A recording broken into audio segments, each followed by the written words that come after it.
नाज़रीन, निगरान सिंध काबीना सकरंड साने जे मुतासिरनि लाइ मुआवज़े जी मंज़ूरी ॾिठी आहे।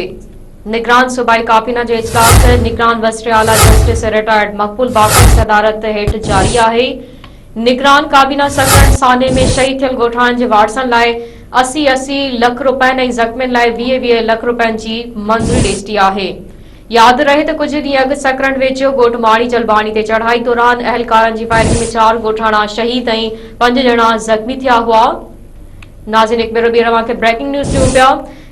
निगरान सिंध काबीना सकरंड साने जे मुतासिरनि लाइ मुआवज़े जी मंज़ूरी ॾिठी आहे। निगरान सूबाई काबीना जो इजलास निगरान वज़ीर आला जस्टिस रिटायर्ड मक़बूल बाक़र जी सदारत हेठि जारी आहे।